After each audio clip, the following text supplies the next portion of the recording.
ებრაელთა 2:14-დან ვკითხულობთ, რომ იესო თავადაც ეზიარა სისხლსა და ხორცს, რათა სიკვდილით გააქარწყლოს ის, ვისაც სიკვდილის ხელმწიფება აქვს, ესე იგი ეშმაკი, და გაანთავისუფლოს ისინი, ვინც სიკვდილის შიშით მთელი სიცოცხლე მონობაში იყო.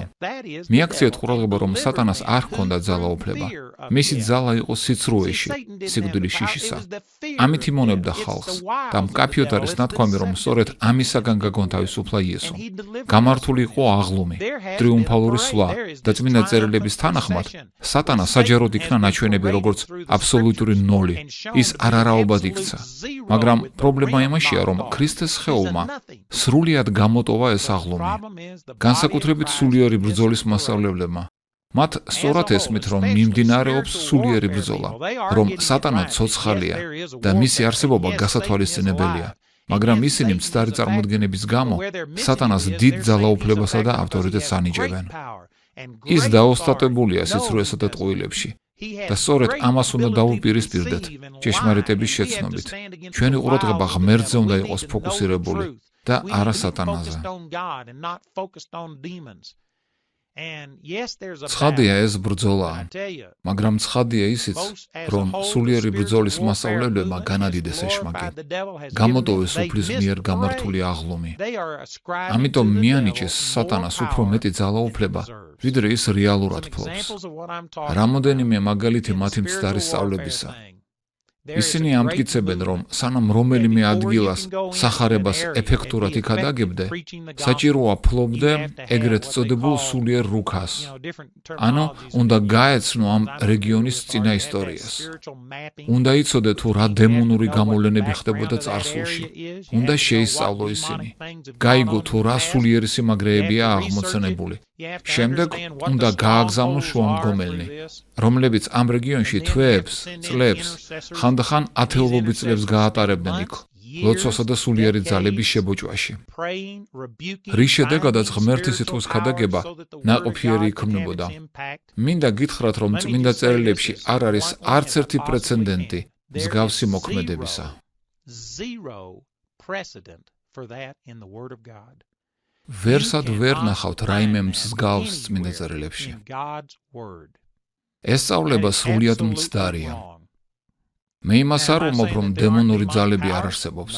პირიქით, მე მჯერავს მათი არსებობა.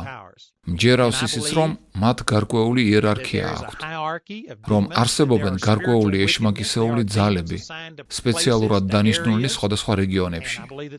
მაგრამ საქმე იმაშია, რომ პავლე წინასწარ არასოდეს არავის არ აგზავნიდა სალოცავად და სულიერი ძალების შესაბოჭავად, რათა შემდგომ ღმერთის სიტყვა ეკადაგა. იმიტომ, რომ თვითონ ღმერთის სიტყვა არის ჭეშმარიტება, ადამიანებისათვის თავისუფლების მომტანი. იოანეს 8:32. ჩვენის მხრივ არასწორია ქადაგება ისეთი შეხედულებისა, რომლის თანახმადაც ხალხი არ იღებს გადარჩენას და ზეცით შობას, იმიტომ, რომ არასაკმარისად ვილოცეთ და არასაკმარისად ვიომეთ სულიერად. იესო არასოდეს არავის არ აგზავნიდა სხვადასხვა ქალაქებში წინასწარ სალოცავად. თავის მოსწავლეებს აგზავნიდა მხოლოდ იმ მიზნით, რომ მისი მოსვლა ეუწყებინათ და საოცრებებით ხალხის ყურადღება მიეზიდათ. პავლე არასოდეს არ აგზავნიდა ხალხს. პეტრეც არ იქცეოდა ასე. ასეთი მოქმედებების არც ერთი პრეცედენტი არ არის წმინდა წერილებში. სულიერი ბრძოლის მასწავლებლები კი ამტკიცებენ, რომ შუამდგომლებმა უნდა იშუამდგომლონ, შებოჭონ სატანისეული ძალები. ეს სრული ცდომილებაა.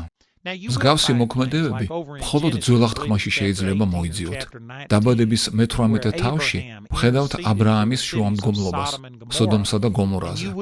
მსგავსი შუამდგომლობით ხალხი ღმერთს შეწყალებას თხოვდა. მაგრამ ეს ძველი აღთქმის დროს იყო და განსხვავდება იმისაგან, თუ როგორ უნდა მოიქცეთ დღეს. იმედია გახსოვთ და იცით, რომ საკმაოდ დიდი განსხვავებაა ძველი და ახალი აღთქმების კანონზომიერებათა შორის. ძველ აღთქმაში კაცობრიობა არ იყო გამოსყიდული საკუთარი ცოდვებისაგან. იესო ჯერ კიდევ არ იყო ჯოჯოხეთში ჩვენი ცოდვების გამო და არ გახდა ჩვენი შუამდგომელი. ამიტომ იყო საჭიროება შეწყალების თხოვნისა. იმიტომ რომ ღმერთის მოწყალეობა ჯერ არ იყო სრულიად გამონთავისუფლებული. რა თქმა უნდა, გარკვეულწილად გამომჟღავნებული იყო, მაგრამ როგორც მომავალში გამოსყიდვის დასრულების ხარჯზე. ჯვრის აქეთა მხარეს კი ღმერთთან ურთიერთობის განსხვავებულ ფორმატს ვხედავთ. დღეს ჩვენ ღმერთის მიერ უხვად გადმოღრილ წყალობასა და მათში ვართ. როგორც მეორე კორინთელთა მეხუთე თავშია ნათქვამი, ის არ უთვლის ცოდვებს ადამიანს და ჩვენთვის წარმოდგენები განრისხებული ღმერთისა, რომელიც მზად არის მსჯავრი დადოს ქვეყანას, თუ შუამდგომლები არ შეევედრებიან რისხვის არიდებას და ყოველივე ბოროტის შეჩერებას, რომელსაც ღმერთი გამოანთავისუფლებს, აბსოლუტური სიმსტარეა. იესომ ჩვენ უკვე გამოგვისყიდა. ის არის ჩვენი შუამდგომელი, რომელმაც საფუძველი გამოაცალა ძველი აღთქმის ყოველი შუამდგომლობის ფორმას. დღესდღეობით არსებობს შუამდგომლობის ღვთიური ფორმა. როდესაც უბრალოდ ეტყვი მამაო, ვიცი რომ შენ კეთილი ღმერთი ხარ, რომ კაცთ მოყვარე ხარ. სოდომი და გომორა შეიწყალე 10 მართლის გამო. ამ ქვეყნად 10 მართალზე უფრო მეტია. გმადლობ რომ არ გსურს ჩვენი განსჯა. ყველა ეს წინასწარმეტყველება რომ თუ ასე და ასე არ მოიქცევთ ღმერთი გაგვანადგურებს, არ არის ღმერთისაგან. სწორედ გამიგეთ, ყოველ ქმედებას თავისი შედეგი აქვს. როდესაც ხალხს არ აქვს ღვთისმოშიშობა, ღმერთს ზურგს აჩვენებენ, უნამოსონი და ეგოისტურნი ხდებიან. ამას თავისი შედეგები მოაქვს. ბოროტმოქმედება ეზრდება, საშინელი საქმეები ხდება, მაგრამ ეს თესვისა და მკის კანონზომიერების შედეგია და არა ღმერთის რისხვა. დღევანდელ დღეს ჩვენს ეპოქაში ღმერთი არ განსჯის ხალხს. დადგება ღმერთის სამართლიანი მსჯავრის დროც, მაგრამ დღეს ეკლესიის ეპოქაში უხვად არის გამოთავისუფლებული ღმერთის წყალობა. ამიტომ ახალი აღთქმის შუამდგომლისათვის სრული უაზრობაა ღმერთს ევედრებოდეს რისხვის არიდებას მოსეს მსგავსად, გამოსვლის 32 თავში. იმიტომ რომ იესომ გამოგვისყიდა და აგვარიდა ღვთის რისხვა და არა მხოლოდ ჩვენ, არამედ მთელი ქვეყნიერება. ღმერთმა უკვე აგვაცილა მისი რისხვა და ამის ნაცვლად გამოგვიწოდა მადლი და მოწყალება. ამიტომ ახალ აღთქმაში მოსეს მსგავსი შუამდგომლობა არასწორია. მოსეს შუამდგომლობა შეესაბამებოდა იმ ეპოქის მოთხოვნილებებს, როდესაც ღვთის სამართლიანი რისხვა იყო გამოთავისუფლებული. დღეს კი ჩვენ ვცხოვრობთ ეპოქაში, როდესაც ღმერთი ქრისტეში არ უთვლის ცოდვას ხალხს და შეიწყნარებს მათ. ამიტომ ახალი აღთქმის შუამდგომლისათვის ლოცვა ღმერთო აგვარიდე შენი რისხვა, ან გადმოღვარი შენი ძალა, უარყოფაა ქრისტეს შუამდგომლობისა და გამოსყიდვისა. უნდა გვესმოდეს სხვაობა ძველი და ახალი აღთქმების შუამდგომლობებს შორის. ბევრი რამ, რასაც დღეს სულიერი ბრძოლის მასწავლებლები ასწავლიან, ძველი აღთქმის დროინდელ აზროვნებაზეა სრულიად დაფუძნებული და ეწინააღმდეგება ქრისტიანობის იმ ფაქტს, რომ იესომ უკვე გაანადგურა ყოველგვარი სატანისეული ძალაუფლება. ამ ხალხმა აღლუმი გამოტოვა და ამიტომ განადიდებენ ეშმაკის ძალას.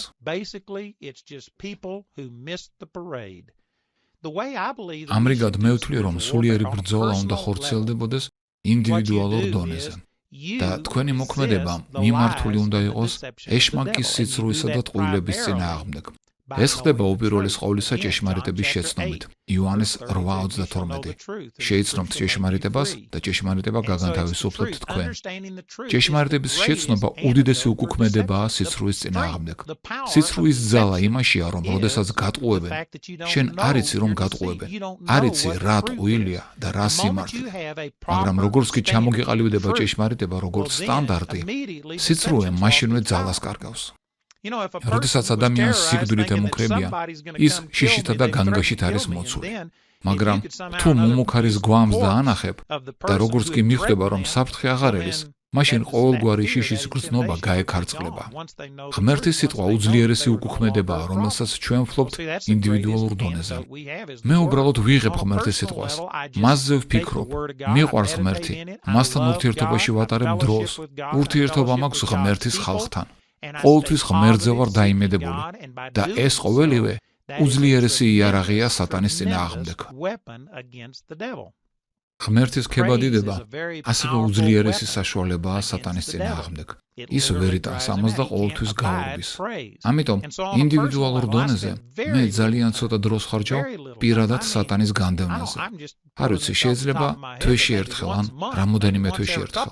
და ამის ერთადერთი მიზეზი სატანის სიძლიერე კი არ არის, არამედ როდესაც ფიქრებით ბრძოლა ინტენსიური და მომაბეზრებელი ხდება, სწრაფი შეჩერების ეფექტური საშუალებაა ხმამაღლა გამოთქვა, რომ უარყოფ ამ ფიქრებს და რომ სატანას არ აქვს არავითარი უფლებები ჩემზე. მე ვსჯი და უარყოფ ამ ფიქრებს ხმამაღლა. უმეტეს შემთხვევაში არც არის ამის საჭიროება. სატანისეულ აზრებს ჩემს გონებაში ჭეშმარიტებას უპირისპირებ. ეს კი ყველაფერს ცვლის.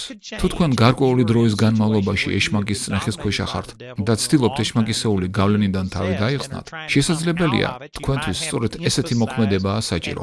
ხმამაღლა აკრძალვა და შებოჭვა, მაგრამ როგორც კი განთავისუფლებით, ადვილია თავისუფლების შენარჩუნება ჭეშმარიტებაში დარჩენით. ყოველთვის, როდესაც ხედავთ, რომ გაჩენილი პრობლემების მიზეზი თქვენს მიერ მიღებული სიცრუეა, აღიარეთ ეს და უარყავით. ეს რაც შეეხება პერსონალურ დონეზე მოქმედებას. როდესაც საქმე ეხება გარშემომყოფთ, თუ ხედავ ადამიანს, რომელიც დემონური ძალების გავლენის ქვეშაა, უპირველეს ყოვლისა სურვილი მიჩნდება გამდევნა მისგან ეს ყოველივე. მაგრამ ასევე მისმის, რომ თუ პირადად მე ავიღებ ძალაუფლებას ხელში და გამდევნი ეშმაკისეულს, გარკვეული დროის შემდეგ შეიძლება 7-ჯერ მომრავლებული დაუბრუნდეს და თავდაპირველზე უფრო უარეს მდგომარეობაში ჩააგდოს ადამიანი. გამოვა, რომ დათვური სამსახური გაუძლია. აქედან გამომდინარე, ადამიანის გამოთავისუფლებელი უებარი საშუალებაა დაანახო ჭეშმარიტება, მოუყვა იესოს აღთქმული გამარჯვების შესახებ, ასწავლო ღმერთის სიტყვა. უმრავლეს შემთხვევაში, როდესაც ადამიანი ისმენს ჭეშმარიტებას, დემონური ძალები წინააღმდეგობის გაწევის გარეშე ტოვებენ მას. ასობით მაგალითი მაქვს იმისა, რომ როდესაც დემონური ძალებით შეპყრობილი ადამიანები ჭეშმარიტების ქადაგებას ისმენდნენ, ლოცვამდეც კი ვერ ვასწრებდი მისვლას, რომ უკვე თავისუფლებოდნენ. არის შემთხვევები, როდესაც სატანა ისე ღრმად შეიჭრება ადამიანის პიროვნებაში, ისე ღრმად იდგამს ფესვებს მის გონებაში, რომ ჭეშმარიტების მოსმენასთან ერთად დამატებითი ლოცვა და ეშმაკისეულის განდევნა ესაჭიროება. ამიტომ ზოგჯერ დემონური ძალების განდევნა მიწევს ხოლმე ადამიანისაგან. განსაკუთრებით მაშინ, როდესაც ავადმყოფობებზე, დეპრესიებზე ან რაიმე ამდაგვარზე ვლოცულობ. მაგრამ ამას არ მოვიმოქმედებ მანამ, სანამ პირველ რიგში ჭეშმარიტებას არ ვუქადაგებ. იმიტომ რომ ხალხს უნდა ჰქონდეს პირადი თავდაცვის საშუალება. მათ არა მარტო ეშმაკისეულის განდევნა, არამედ უკან არ მიღების შესაძლებლობა ესაჭიროებათ. დღევანდელ დღეს წარდგენილი სულიერი ბრძოლის მეთოდები კი, რომლებისაკენაც ხალხს მოუწოდებენ, შეიცავენ მხოლოდ ლოცვას და არა ჭეშმარიტების ქადაგებას. ეს ეშმაკის ერთ-ერთი ხრიკია. ზოგს უკვირს ასე რომ ამბობ, ნუ თუ სატანა ხალხს ლოცვისაკენ აქეზებს. განა ეშმაკი არ აქეზებდა ფარისეველებს, ორპირებს, როდესაც საყვირით გაყვიროდნენ, გრძელი ლოცვებით ლოცულობდნენ ქუჩების გასაყარზე. განა ეშმაკის მიერ არ არის ხალხი წაქეზებული სხვადასხვა რელიგიური მოქმედებებისაკენ. რელიგიური ქმედებები ყოველთვის დემონური შთაგონებითაა განპირობებული. გულისხმობ არა ჭეშმარიტ ქრისტიანობას, არამედ სხვადასხვა რელიგიური წესჩვეულებების დაცვას. რელიგია ერთ-ერთი ძირითადი საყრდენია სატანისა. თქვენ ცდებით და ეკლესიის ისტორია არ იცით, თუ გონიათ, რომ სატანა არასოდეს აქეზებს ხალხს ლოცვისაკენ. სატანას უყვარს ხალხის სულიერი ვარჯიშებით გართობა და ისეთი მოქმედებებით დაკავება, რომელიც გარეგნულად შთამბეჭდავად გამოიყურებიან, მაგრამ არავითარი ძალა და შედეგი არ აქვთ. ქრისტიანების ყურადღების ცენტრში უნდა იყოს სახარების ჭეშმარიტების ქადაგება და სწავლება. სინამდვილეში საკითხი არ ადგას ისე, რომ ლოცვაა საჭირო თუ ქადაგება. მათი ერთდროული კომბინირებაა შედეგიანი. ლოცვებით შუამდგომლობა როგორც წყალია ნიადაგისათვის, რომელშიც თესლია დათესილი. წყალი სასარგებლოა თუ თესლია დათესილი. სრულიად უაზროა მორწყვა და სასუქი შეტანა ნიადაგში, რომელშიც თესლი არ არის. იმიტომ რომ არავითარ ნაყოფს არ გამოიღებს.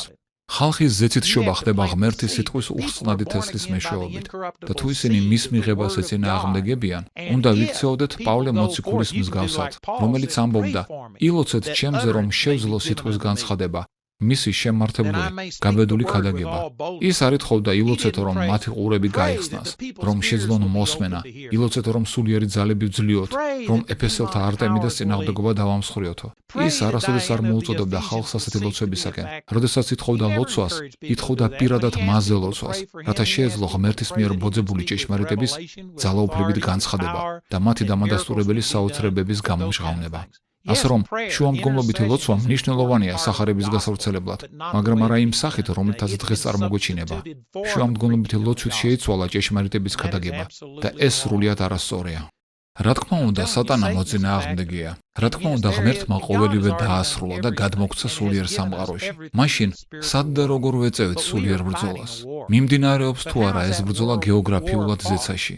საჭიროა თუ არა, რომ ისე მოვიქცეთ, როგორც სულიერი ბრძოლის დღევანდელი მასწავლებლები გვასწავლიან. ზოგიერთი მათგანი ქირავას თვითფრინავს, რომ ზეცაში აიჭრას და სულიერ ძალებს იქ დაუპირისპირდეს.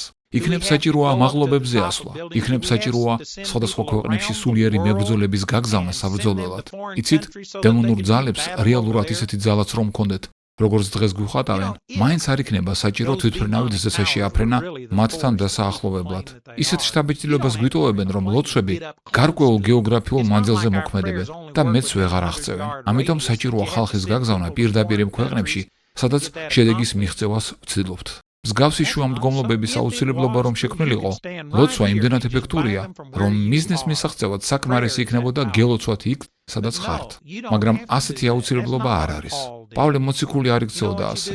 იცით რა არის საჭირო? სახარების ქადაგება. დაანახეთ ხალხს ჭეშმარიტება. თუ შესაძლებელია, საჯაროდ იქადაგეთ, რადიოთი, ტელევიზიით. მოამზადეთ მოსწავლეები, გააგზავნეთ მსახურები ეკლესიების დასაარსებლად. ყურადღება ღმერთის სიტყვაზე გაამახვილეთ. დღეს სულიერი მებრძოლების უმრავლესობა არ ეყრდნობა ღმერთის სიტყვას, რის შედეგადაც ბევრ უცნაურ უკიდურესობებში ვარდებიან. წინააღმდეგი ვარ თუ არა სულიერი ბრძოლის? არა. შუამდგომლობის? არა.